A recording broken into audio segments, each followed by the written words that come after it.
Porque se amotinam as nações e os povos tramam em vão.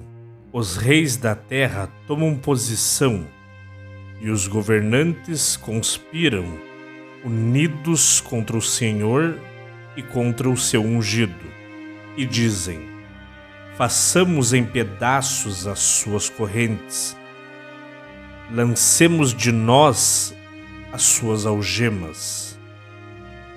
Do seu trono nos céus o Senhor põe-se a rir e caçoa deles. Em sua ira os repreende e em seu furor os aterroriza, dizendo: eu mesmo estabeleci o meu rei em Sião, no meu santo monte. Proclamarei o decreto do Senhor. Ele me disse: tu és meu filho, eu hoje te gerei. Pede-me e te darei as nações como herança e os confins da terra como tua propriedade.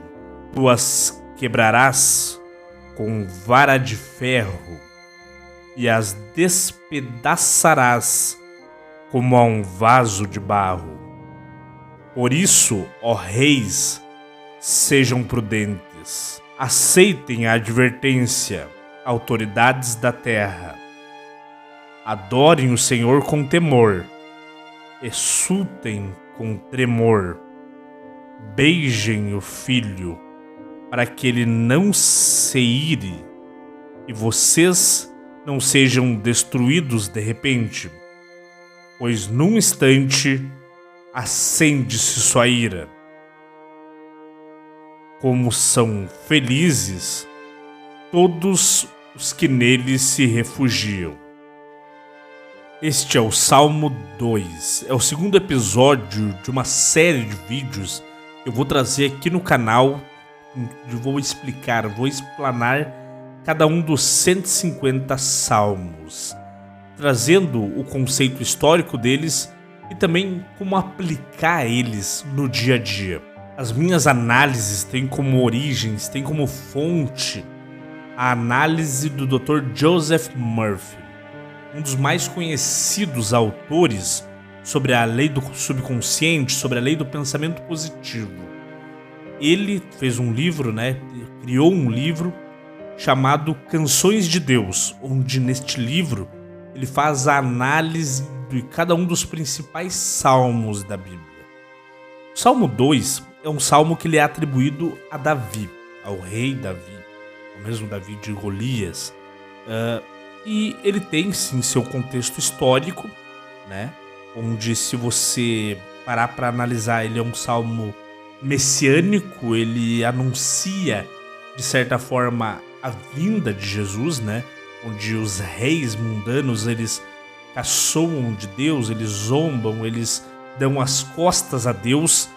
E no meio desse salmo, Deus ele anuncia a vinda de Davi, a vinda do seu filho. A gente também tem uma interpretação de como aplicar ele no nosso dia a dia. Para quem já leu, na verdade, o livro As Canções de Deus, sabe que o Dr. Joseph Murphy só fez uma análise mais aprofundada do 12º versículo desse salmo, que é ali onde diz: beijem o filho para que ele não se ire, e vocês não sejam destruídos de repente, pois num instante acende-se a sua ira. Como são felizes todos os que nele se refugiam. O Dr. Joseph Murphy ele fez uma análise mais deste, mas eu aprofundei, analisei os demais versículos, ou também dá para colocar ele no nosso dia a dia. Por quê? Vamos lá. Do versículo 1 ao 3, ele fala sobre um mundo zombando de Deus, um mundo caçoando das leis de Deus. Então o que acontece? Quando você caçoa de Deus, como eles fizeram, você está caçoando de si mesmo. Você está caçoando do Deus que existe dentro de você. Porque como ele é onipresente, ele existe em tudo, até mesmo dentro de nós. E como eu falei antes, quanto mais você se aprofunda, não só na palavra, mas quanto mais você se aprofunda na reflexão da palavra, mais você começa e consegue identificar Deus dentro de você.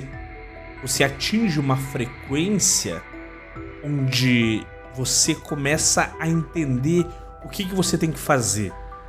Você atinge uma frequência onde você começa a ter mais lucidez nos seus pensamentos, nas suas atitudes perante a vida.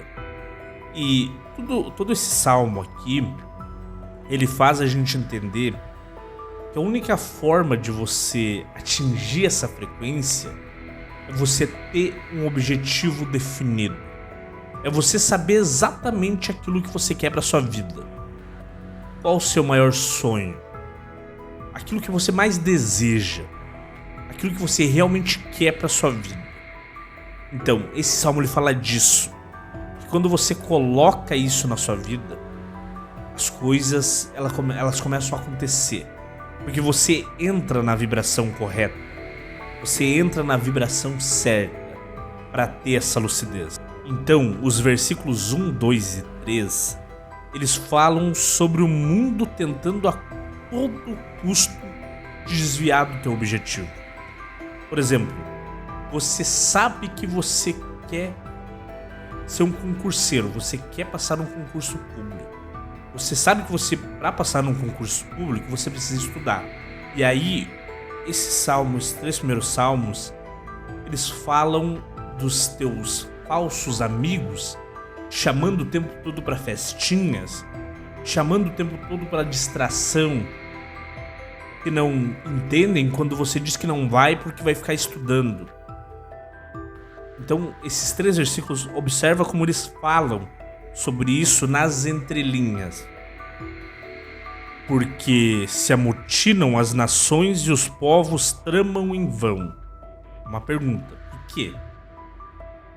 Ou seja, por que os seus amigos eles insistem em te chamar para festinha, insistem em te chamar para distração, sendo que eles sabem que esse não é o teu objetivo?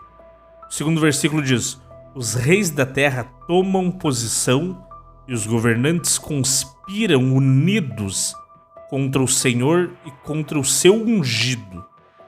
E dizem, o versículo 3, façamos em pedaços as suas correntes, lancemos de nós as suas algemas. Ou seja, são pessoas que sabem que estão te atrapalhando, que sabem que estão fazendo com que você se distraia e fuja do seu objetivo. E essa, muitas vezes, talvez não seja a intenção clara delas, mas lá no fundo, elas têm a intenção de te desviar do teu propósito, de te desviar daquilo que você mais quer para sua vida. Agora, nós vamos para a segunda parte aqui, que é os versículos 4, 5 e 6.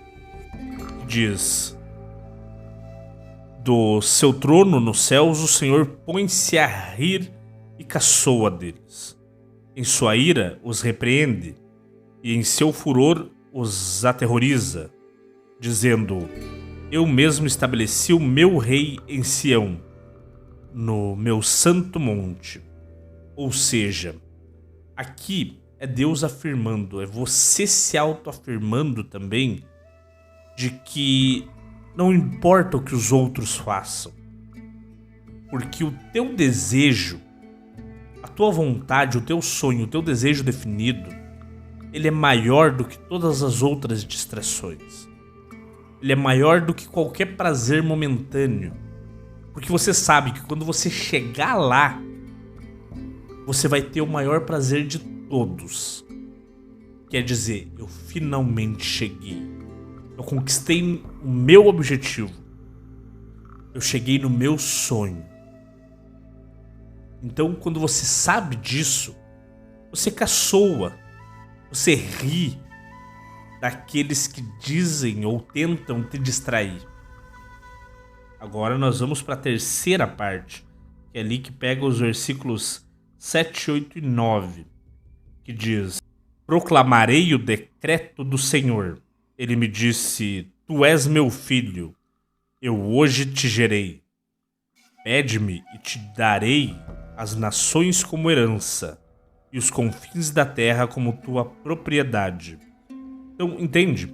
Como aqui Deus está te elegendo como filho dele. Ou seja, a partir do momento que você coloca o teu propósito acima de tudo, Deus olha pra ti e diz: era isso que eu esperava que tu fizesse, para daí sim eu te dar teu sonho.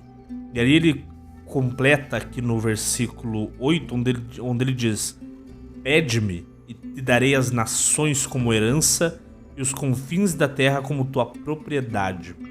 Ou seja, quando você atinge esse nível de certeza no teu propósito, quando tu atinge esse nível de clareza, você pode pedir qualquer coisa a Deus, Ele vai te dar. Qualquer coisa que você acredite que possa ser seu, você vai ter. Porque você está numa frequência correta, uma frequência uníssona com Deus. E vai acontecer. E aí ele continua ali no versículo 9.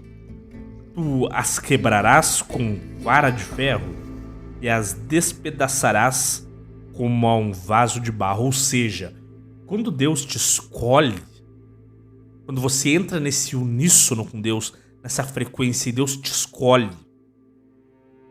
porque quando você entra na frequência correta, de que você sabe que o seu objetivo definido é maior que tudo, Deus te escolhe.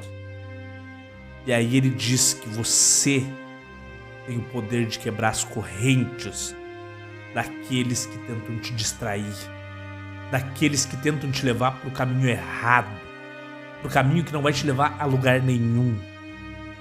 E aí a gente vai para a quarta parte, que é onde eu vou incluir aqui também na minha análise, a análise do Dr. Joseph Murphy, do último versículo. Essa última análise, essa última parte do Salmo, ela diz assim, versículo 10. Por isso, ó reis, sejam prudentes, aceitem a advertência, autoridades da terra. Adorem o Senhor com temor, exultem com tremor. Beijem o Filho para que ele não se ire e vocês não sejam destruídos de repente, pois num instante acende-se a sua ira. Como são felizes todos os que nele se refugiam. Ou seja, aqui é uma advertência para todos aqueles que acham que a vida é mamão com açúcar, que acham que a vida é só viver um dia após o outro, viver sem compromisso, que nada acontece. Aqueles que vivem sem compromisso, aqueles que não têm um propósito bem definido, esses perecerão. Esses nunca vão alcançar a verdadeira felicidade. Porque o tempo todo eles vão se encontrar, eles vão se enxergar sem um propósito definido. Eles vão se enxergar perdidos na vida. Porque é isso que acontece com quem não define um propósito para si mesmo. Para quem não define um objetivo definido para si mesmo. Pessoas assim, um dia, pode demorar, mas um dia elas se olham e elas se perguntam: qual que é a minha missão? O que eu tinha que fazer aqui na Terra que eu não sei? Elas se perdem. Elas não sabem o que faz. Elas passam a vida inteira perdidas e elas não conseguem se encontrar. E esse último versículo é uma advertência sobre isso. Sobre essa questão de você não dar bola para os seus pensamentos. De você não prestar atenção no seu propósito. De você não eleger um propósito para sua vida. É isso que fala esse salmo, essa última parte do salmo. Principalmente ali naquela parte onde diz: beije o filho para que ele não se ire. Ou seja, o filho é o teu propósito definido. Beije o filho para que ele não se ire e vocês não sejam destruídos de repente. Porque aquele que não tem um objetivo definido, aquele que não sabe para onde ele está indo, qualquer caminho basta. E quando você escolhe qualquer caminho, você pode ser destruído de repente. Você pode simplesmente acabar com a sua vida de uma hora para outra. Porque você pode tomar a decisão errada. E aí, por que você tomou essa decisão errada? Porque você não sabia exatamente o que você queria para tua vida. Por isso você tomou a decisão errada. Pois num instante acende-se a sua ira. Como são felizes todos os que nele se refugiam. Ou seja, como são felizes todos aqueles que têm um propósito. Todos aqueles que sabem o que querem da vida e o que querem fazer da vida. Esses encontram a verdadeira felicidade. E quando você tem um objetivo definido, você tem que colocar o seu desejo por esse objetivo acima do desejo de qualquer coisa. Você tem que desejar tanto o seu propósito para que o desejo do seu propósito seja maior do que o desejo da baladinha do final de semana, do que o desejo da cervejinha no final de semana, do que o desejo pela distração na hora errada. Não é errado se distrair. Eu me distraio, todo mundo se distrai. Mas tudo tem a hora certa. Tudo tem a hora certa para ser feito. Quando você deixa de fazer aquilo que te deixaria mais perto do seu objetivo, na hora em que você deveria estar fazendo isso, você coloca o teu objetivo para daqui a 10, 20, 30 anos na frente. Sabe por quê? Porque você não começou. Você não deu o próximo passo. Cada vez que você começa algo e que você, em algum momento, para de dar o próximo passo, você volta no início.